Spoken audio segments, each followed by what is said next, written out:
Folks, it's Freaky Friday. That's right. We've made it to the end of another work week, and knock on wood, it has been a quiet one around Ohio State. So that means that the Podcast Daily needs you, the subtext audience, to help us get through this show. And we did that with a mailbag. He is Jeremy Birmingham. I am Austin Ward.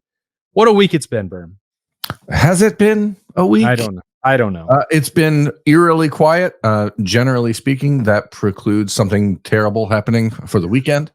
So we'll see. I'm hoping that's not the case. I got a lot of stuff to do around the house to prepare for a graduation party in a few weeks. And beyond that, I have to go to Canton for the Under Armour camp. And that'll be pretty much all day Sunday. And Bill's in Los Angeles. And so if anything terrible happens, you're on your own. Well, if that happens on Sunday morning or Saturday night, that could also be problematic. So I'll knock on wood a second time, because we got 1, 2, 15, 20 questions about if the start of the transfer portal window being so quiet for Ohio State means that it's going to be a disaster in the last 48 hours of it. So is that where we're starting? I do think it's interesting. I mean, if you look at it as we record this on late Thursday afternoon before the NFL draft, come on, man. I think it's important to be upfront with people about this, because they're probably expecting some high-level analysis of where Marvin Harrison Jr. was selected. And we're recording this before he gets selected. So I don't want people to be thinking, let me just save you there. I think the Arizona Cardinals are a great spot for Marvin Harrison Jr. 3, 2, 1. I think the San Diego Chargers are a great spot for Marvin Harrison Jr. 3, 2, 1. I think the Los Angeles Raiders are a great spot for Marvin Harrison Jr. Is there anybody else we missed? How many team names? That's 2 locations out of 3 that you got wrong for NFL teams. 3, 2, 1. Okay, well, they got the bit. I think the St. Louis Rams are a perfect spot for Marvin Harrison Jr. Crushed it. Whatever fits your need there, people. Just clip it and you're good. No, but probably none of those. Yeah, probably. Well, maybe you look at Michigan has lost three guys to the transfer portal in the last I think 16 hours. DJ Waller, a cornerback, Jeremiah Beasley, a freshman linebacker, a true freshman linebacker, like a class of 2024 linebacker, who is an early enrollee, and Amir Herring, an offensive line depth piece. So things can happen here. The reality is Ohio State, I think, because they are very well positioned in the NIL game right now, I think they've kind of figured that out. They are not as easily picked off as perhaps Michigan is and they're trying to sort out their NIL stuff. And I think that there's probably some, there's tampering going on everywhere. So if you are not really having your ducks in a row, then you are in a position where you can get sniped. And Ohio State has a pretty good handle on that right now. And so I think that they are more insulated than others, but it doesn't mean that we still couldn't see movement between now and what is it, Sunday? Yeah. And we talked about that at the start of the week, that a lot of these circumstances tend to play out where guys already have their mind made up that they are intending to leave. They have already talked to some schools. They have reverse tampered themselves to deal with coaches or collectives to find out where they could go and what might be a good fit for them. There hasn't been nearly as much of that as we would have anticipated. And we've talked about several different reasons that may be. Again, things could change in the last 48 hours when you have a deadline and you have to make one decision. Who knows what's going to influence that at the end, but it does seem like the positive motivation to stay at Ohio State is largely winning out here. So could something happen with 1 or 2 or 3 players still over the next couple of days? Yeah, I mean, definitely would not rule that out, but it doesn't feel like there's going to be anything that would dramatically change Ohio State's roster.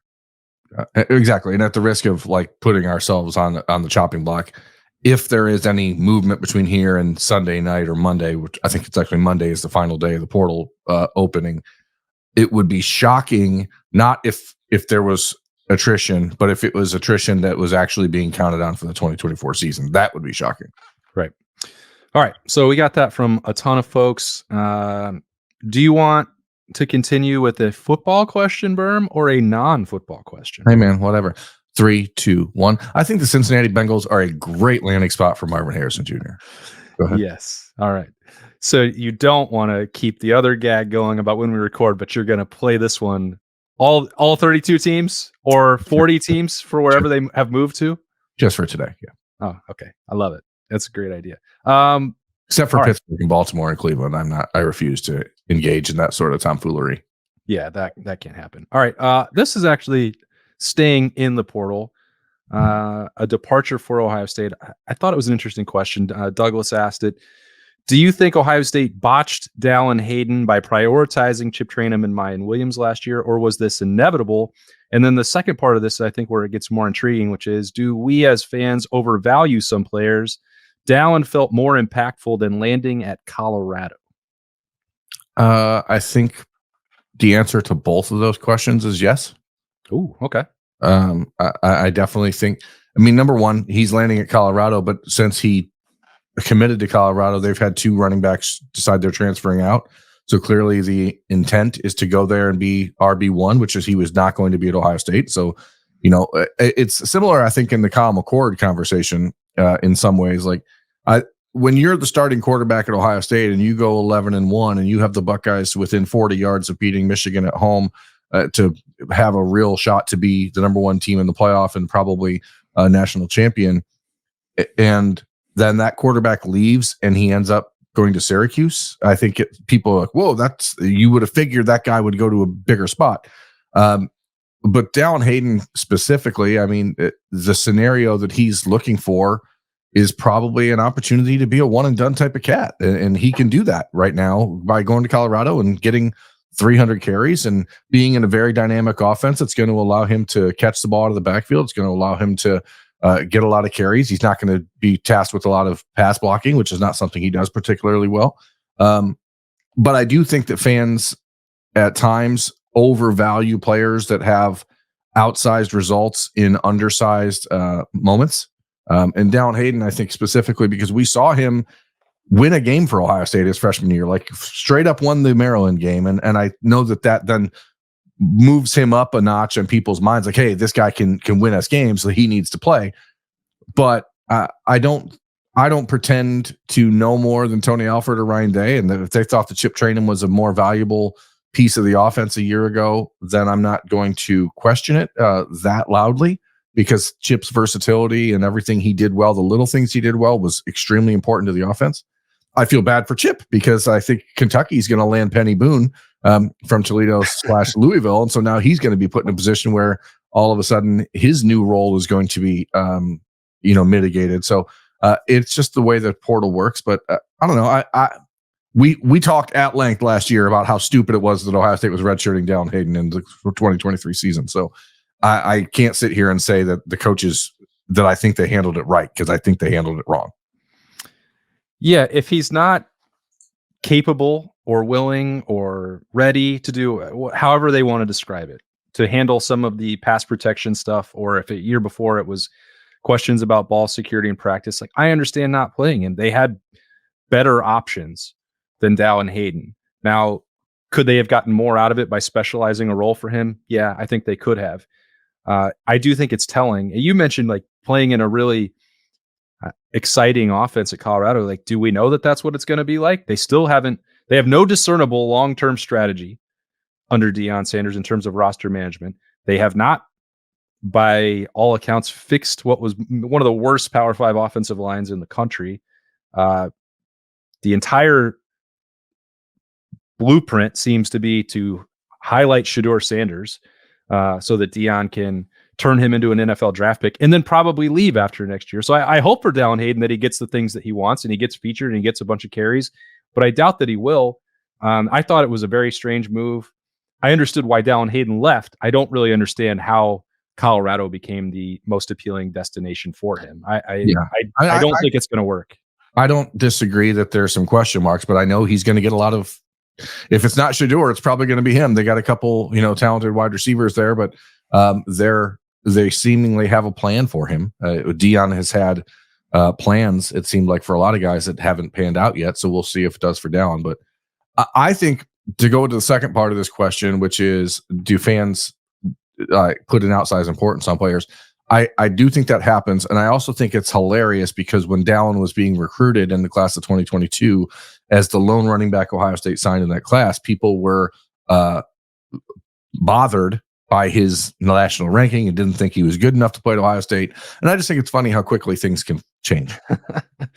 Yeah. Well, I was going to ask for examples of players that we have heard a lot about from the fan base who we know have been overvalued by the fan base, but that's not good. That we don't need to throw any stones. Yeah, I mean, it's obvious. I mean, there's players that are fan favorites that Demario McCall. Oh, we don't need to say names. Oh, sorry. But sir, that's an example of one. And there certainly have been others, but that's life, man. Okay. The backup running back, the backup quarterback, those are always the most popular guys on the team. That's true. My apologies to Demario. He was a very entertaining personality. This is my apologies to the Hilltoppers. We had a debate about this a couple weeks ago, and I'm not sure that we've ever solved it or that we will solve it. You had an interesting answer, and I wonder if your mind has changed. And this came from Ryan Beadle, who wanted to know who we think would be the most irreplaceable player on the offense and the defense this year, as far as getting the most out of that side of the ball. Josh Simmons, I think, is the most irreplaceable player on the offense right now, considering where we are in the portal window, considering where we are in the development of the roster. I don't think you could replace him. I think at quarterback, if it's not Will Howard, I think Devin Brown can do it. If it's not Devin Brown, I think Will Howard can do it. If at running back, you've got Chip, you've got Trey, you've got Quinshawn, you've got running backs and freshmen that I think are really good. And maybe you don't want to press freshmen into action, but if you were forced to, I think they could handle it. Pick a wide receiver. I think that there's other guys on the roster who are capable of complementing or giving you some of what they give you. I don't think that's the case with Josh Simmons, so I think he's the player on offense for me. That's a good one. I don't disagree. I think you're right. You made a compelling case there. You can even go further. Like, I think at quarterback, if they got past the top two, that they would still be okay with Lincoln Kienholz in much better position to thrive than they were in the Cotton Bowl.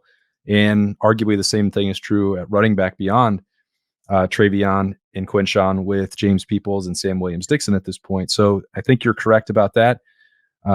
If there is somebody else, I think by the end of spring, it became clear that Will Kazmarek was building enough momentum as the all-around do-it-all tight end and starting to get more comfortable competing against Ohio State caliber, which, again, not an easy thing to do, to go from playing at Ohio and against a MAC schedule and competing against other like MAC level guys in practice every single day to jumping in January and then going through March and April against the best defense in America. That nobody is going to be totally comfortable doing that, no matter how confident Will Kazmarek was in his own abilities.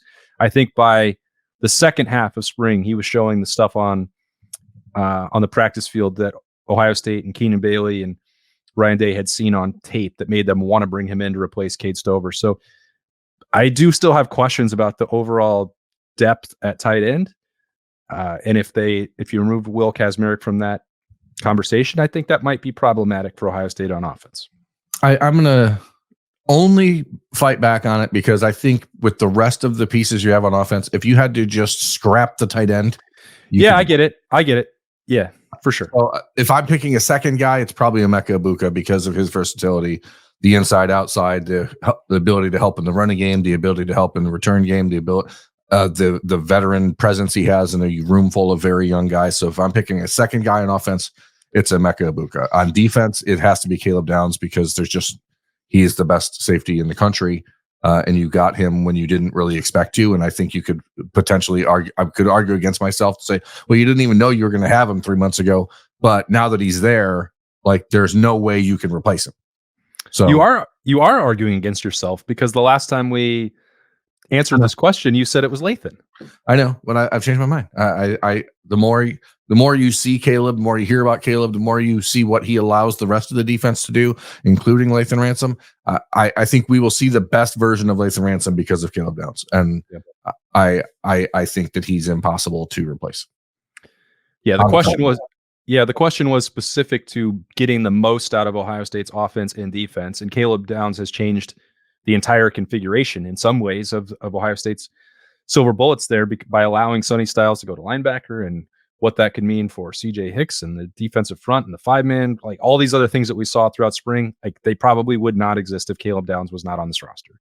He is the clear answer. And I think that the runner-up is Jack Sawyer. Mm-hmm. Yeah. I mean, you could argue Jack or JT, I think, just because they're very similar. With Jack, I think I have like slightly ahead of JT as a pass rusher right now, and that's something that this defense is going to need to be its maximum version. So I would agree that's probably Jack number 2. Yeah, I think that the Jack that we saw for the last 5-6 weeks of the season last year that's fun to project what that could look like for him in this bonus year that he came back for. Nathan Jackson would like to know, Berm, if the Patriots called Ryan Day right now and offered him the head coaching job, would he take it? No. Yeah, I don't think so. I kind of think that he would take it, but I don't think that like the NFL interest, maybe both ways, but I know from the NFL side, any worst case scenarios that Ryan Day could leave for the NFL have been overblown because the NFL is not enamored with the idea of Ryan Day as the head coach of an NFL team. Like I don't say that to throw any shade at Ryan Day. I'm not doing that at all. There are only 32 of those positions in the entire world, and college head coaches have largely proven to be ineffective at making that jump to the next level. So when we've heard about this in the last couple of years, and there were off seasons where Ryan Day was fielding calls and some level of interest, but not to the level that like an actual job offer was on the table. I don't think that the NFL has interest in Ryan Day beyond being an offensive coordinator. So again, that's not the question that I was asked here. We were asked, it was if he was offered the job, would he take it? And I think since there are so few of those, and because of the growing headache of working in college athletics writ large, I think if that job offer did come back to him again, he would probably have to take it. Yeah, I totally agree if the question was framed in like 9 months from now. I just think that what we know about Ryan Day as a competitor, as a person who wants to prove people wrong, who is extremely proud and like this season means everything to him.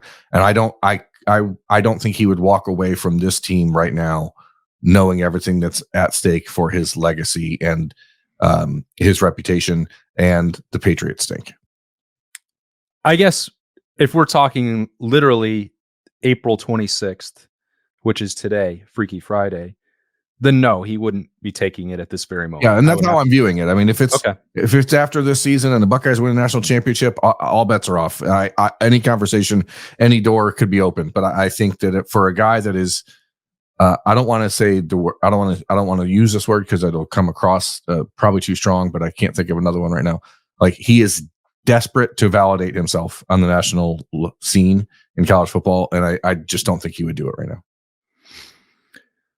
See, I'm trying to think about it from the perspective of if it had happened in December or early January when Bill Belichick did leave the Patriots. Like if that job offer had been plopped on his desk and to not have to deal with these headaches, we've talked about his competitive mindset and singular focus and drive for years, that often it doesn't always come across in public. But how maniacal he really is behind the scenes, although much more balanced than maybe his predecessor was. I think if that had happened, I'm viewing it from December or January.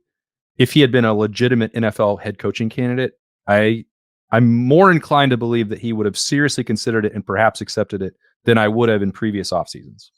Yeah, I mean, if it happened 3-4 months ago, I think the conversation's different. I also believe, and have stated as such publicly and on Twitter or whatever in the past, like there are going to be a number of high-level college coaches who just do not want to put up with this crap anymore and decide to move on prematurely from their positions that they're in.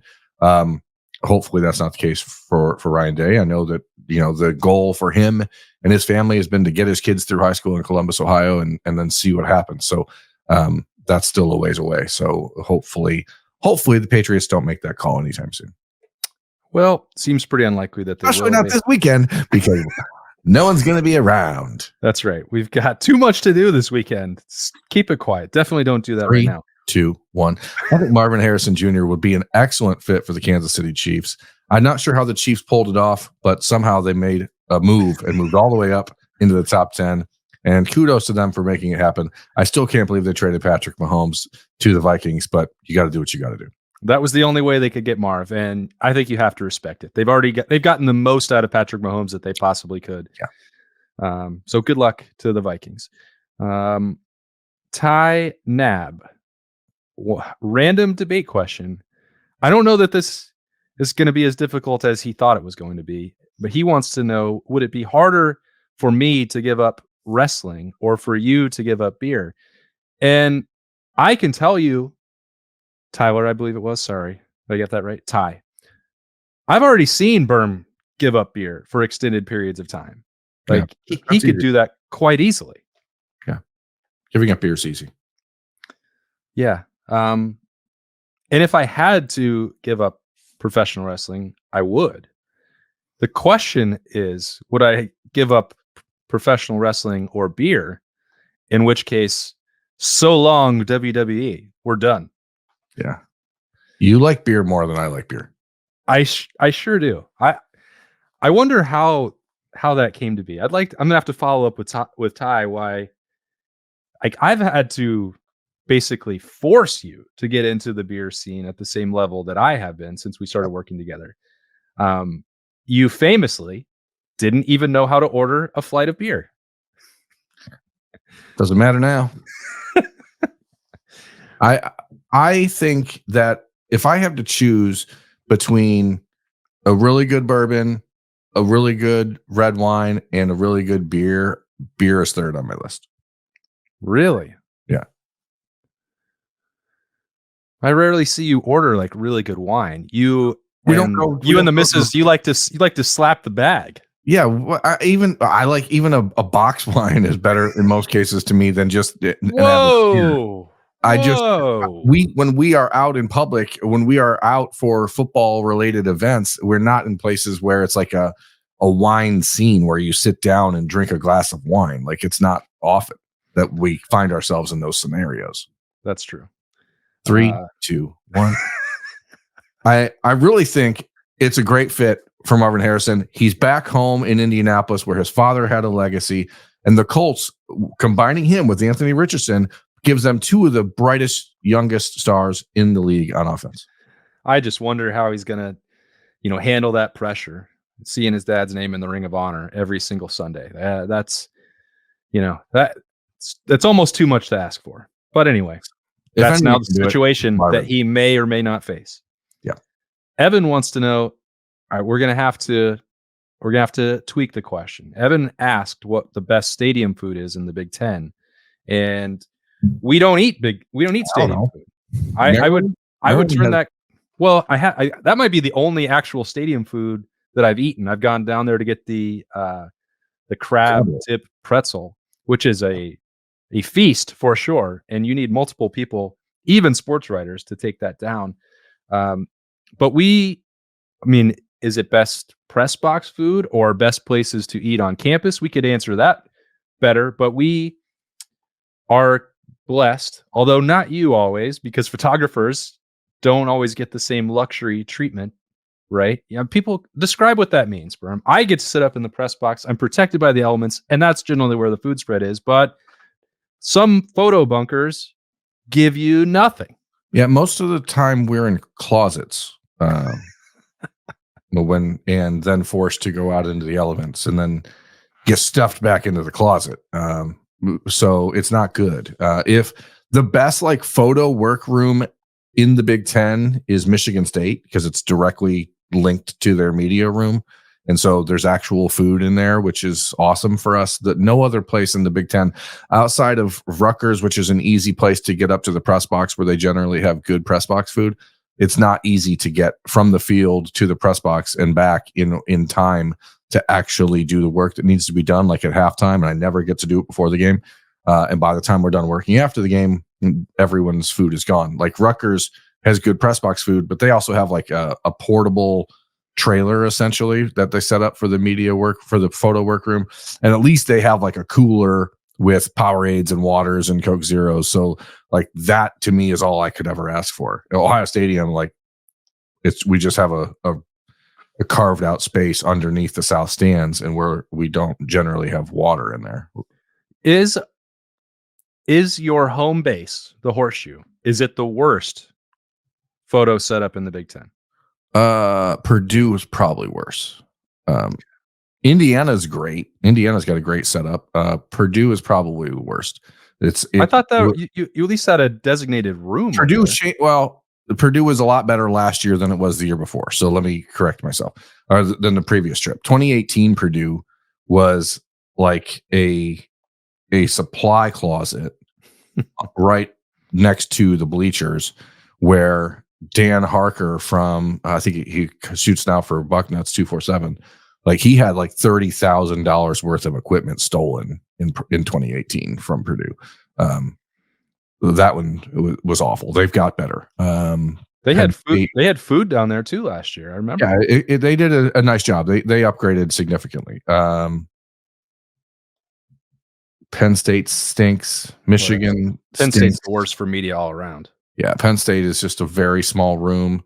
And it's always a big game, and there's always like way more people in there than there are for their other games. And like Penn State Rutgers, that room is fine, but Penn State Ohio State, it is 3 sizes too small. Michigan stinks. A Grinch chart. Yeah. It's not great, honestly. It is. We are certainly like the forgotten part of the media contingent. It was sort of the redheaded stepchildren of the media contingent. It's so weird that that's the case, because Ohio State takes great pride in sports information and communication and hosts so many big games, and the press box is like immaculate compared to most places in college football. There's more than enough room. There's hundreds of spots for credentialed media for, the biggest games, the Michigan games, the Penn State games, Notre Dame, whoever, the biggest one on the calendar every year, like that gets every national media seat filled. And then you go down there, and before every game, I have to bring you down 4 bottles of water, because otherwise you would die. Well, last year we at least got the advantage of adding a second porta potty into our. Oh, luxurious! It's really simple. All they have to do is put up some garage doors on the sides and just fabricate some living arrangements in there. It'd be pretty easy. You could still ride the coaches through on the cart. You could still do all the stuff you have, but you could make it more presentable and maybe get us out of the elements. When it's 30 degrees at Ohio State, it's 30 degrees in there. So it's not great. Sometimes it gets a little too hot in the press box. Like sounds awful. Yeah. And then like for a big noon kickoff, the sun comes through the glass, and I get like, it's like a magnifying glass in an ant. It's just the worst, man. You can't even relate. All right. I'm glad we don't have to experience that. Yes, don't. We just have to worry about people's beers that they spill from the south stands falling through the concrete and into the room where we're working, and having it just drip on our computers. So that's pretty cool. Yeah. I love my job, though. Don't get me wrong. I mean, I wouldn't trade it for anything except for warmth. Chase Hines would like you to answer this question right now, Berm. If you had to say yes or no, will the 2025 Ohio State recruiting class be the best of the Ryan Day era? Yes. I think it will. Got it. That's all he said yes or no, and you answered it. Yeah. I think Cam Tice. 2, 1. The Washington Commanders shocked everyone by adding Marvin Harrison Jr. over a quarterback like Jaden Daniels. And honestly, when you couple him with Terry McLaurin, I think you might have one of the most dynamic 1-2 duos in the entire NFL at wide receiver. So congratulations to Marvin Harrison. It's unfortunate you have to play for that dumpster fire of a franchise, but being the number 2 pick doesn't suck. Congrats. Cam Tice wanted to follow up on that. He had one for each of us. This was recruiting specific for that class of 2025 as it's coming into shape. There's a few positions that are more murky than others, specifically the offensive line and interior defensive line. Who are the Bucks keying in on for those positions? I mean, obviously, offensive line, it's weird. They have Carter Lowe committed. He's a 5-star prospect at tackle. David Sanders, the number 1 ranked offensive lineman in the country. They firmly believe that they are a real contender for Unfortunately for Ohio State, the main guy they've been really recruiting at guard is Avery Gatch from Michigan. He's going to commit to the Wolverines a week from today. And then you start to go down the list at the offensive guard spot. Javen McFadden and Joshua Blackston, both from Maryland, are very high on the list. It's going to be an interesting couple of weeks ahead for Justin Frye because he's got to figure out, with Gatch presumably off the board to Michigan, where he turns and how you start reprioritizing. Ohio State's only offered 23 offensive linemen in the class of 2025, which is significantly lower than most of their peers. Georgia, for example, has offered 44. Alabama's like 41. Michigan's 41, I think. So they're going to need to get more active in that spot.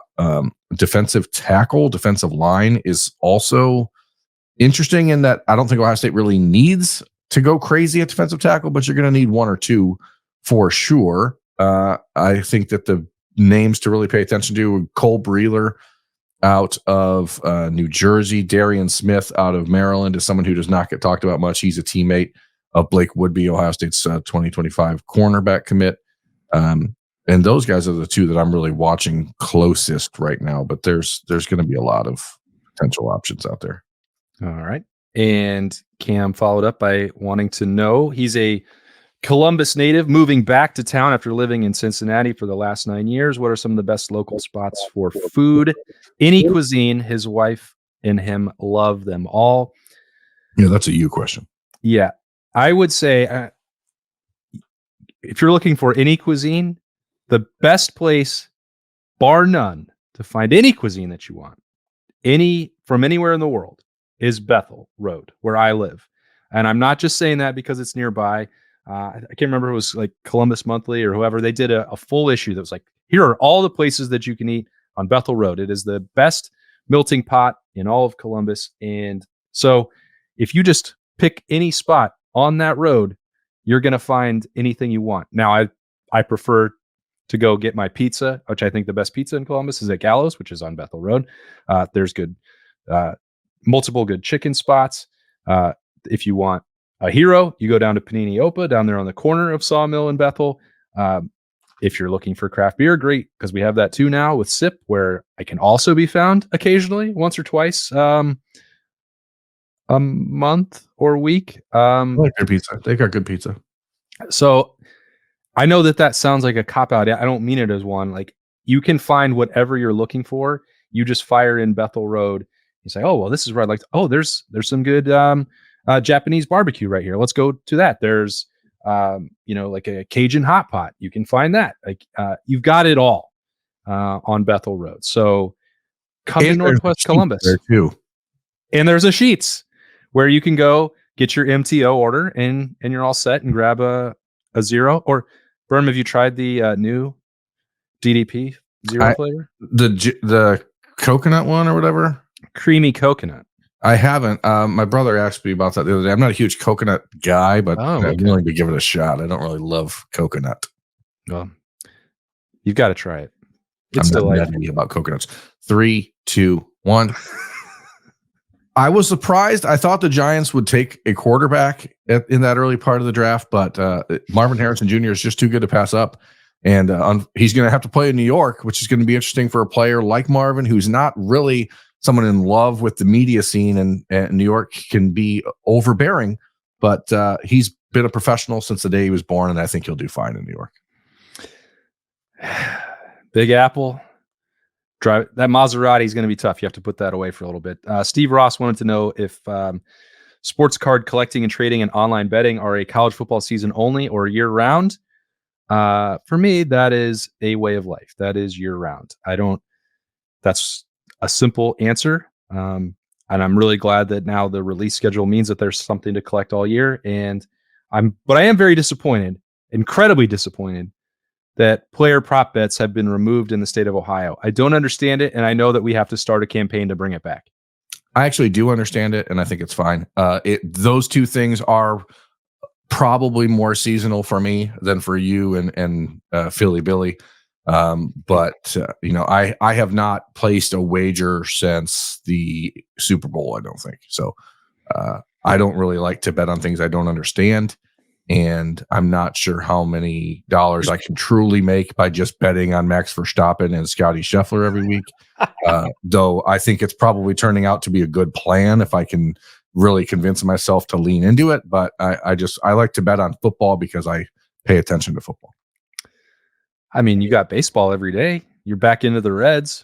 Yeah, but I don't want to bet on baseball. I don't even understand it. It's like the hockey money lines and stuff, the puck lines. Like, it's all weird. Just I don't want it. I don't like it. I don't like it. Speaking of sports card collecting, if you want to hang out with Bill and I on May 4th, we will be at our friends and partner Card Collector 2. He has a trade night from 5 to 10. There will be free food. Lots of trading, giveaways, all that sorts of stuff. We don't miss an opportunity out there. Hopefully the weather's great. If not, he's always got tents out there, but that's on May 4th. So put that on your calendar. Come hang out with us. Bill and I will be side by side with a bunch of cards to trade and sell if you want to. And we will wrap it up with this. Shannon Slattery had the most in-depth question of the week. And Berm, he would like to know who would win in a 4-way steel cage match between you, Bill, me, and Doug. All weapons are available. Steel chairs, barbed wire tables. At first glance, you may say Bill in a landslide, but what if Berm, myself, or Doug team up Hunger Games style to take out Bill first? Who gets a hold of the first weapon available? Also, who would be our choice of a celebrity guest referee? The odds he also posted as Bill minus 250, me plus 110, Berm plus 300, and Doug plus 1,000, because the recent eye stuff would make this hard for him, but also an eye patch would be a nice wrestling look. So kudos to the best question of the week. Yeah. I mean, Doug is the oldest, and obviously the eye issues are something that are, would affect his ability peripherally in the ring. Like it's important to be able to see side to side and that sort of chaos. I think we would probably agree that we would need to take Bill out without question. And from there, I like my chances, to be honest. Really? Yeah. I mean, I'm bigger than you and Doug, and But I have access to weapons, and I've watched thousands of hours of TLC matches. You're shifty. I get it. I think that it may surprise people to know that I am somewhat athletic, despite the fact that I don't particularly look it as I'm approaching 46 years old. But I think that once Bill's out, it's a pick 'em, in my opinion, because I think Doug's the craziest. Yeah. And I wouldn't want to sneak. I wouldn't put anything past him, like as far as like acid out of the mouth or something really, really bizarre, Okay. A little Oscar style mist. Yeah, whatever the hell that means. I think that taking Bill out is priority one, and then it's all. How should we do that? What would be the most effective weapon to take out Bill? Well, we need to have somebody sneak around behind him, get on all fours, and then someone else push him. We got to get him off his feet. Well, that's not going to work.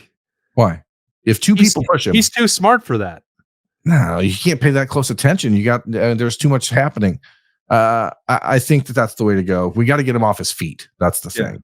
If he's upright, we're down bad. You know what I mean? So, that's true. So that to me is priority one, and after that, I mean, I think it's probably a pretty good fight till everyone's dead in the center of the ring. I don't know that anyone wins, to be honest. Mutually assured destruction is the way to go. That's more likely than not. I'm not sure anybody emerges from that, but we have to get out the kendo sticks and a fire extinguisher to take Bill down. I don't think we can just sneak up with like a schoolyard prank and like push him over. Doug's on all fours. Like Bill's gonna be like, "What are you doing, Doug? Stand up!" Like he's too smart for it. What if we were, converging on him and triangulating? He may have no choice but to turn the attention one way and not be fully alert to Douglas sneaking behind him for the old oopsie daisy. All I know is we'd be in one. I can't believe Marvin Harrison lasted until pick 9, but for the Bears to land Caleb Williams and Marvin Harrison in this draft, it couldn't have gone better for GM Ryan Poles. This is what they dreamt of all along. And kudos to them for pulling it off. I mean, I can't imagine why these other teams let him slide, but here he is in Chicago, and that's what the Bears wanted all along. Do you want to do a second one for the Bears where he goes number 1 overall? No, that's not going to happen. Okay, good. Well, hope everybody enjoyed the draft on Thursday night. What an experience it was, seeing all that wheeling and dealing, and just Marvin Harrison Jr. seeing his dream coming true in X City. Thanks for joining us on a Freaky Friday mailbag edition of the Podcast Daily. Berm's going to keep bringing this gag back. We're going to have it on Monday. We'll record something in advance, and he'll just do that for every single Ohio State player that got drafted. So stay tuned for that, and definitely you won't get tired of it. I promise you. He is Berm. I am Austin. We hope you have a fantastic weekend. We'll see you on Monday.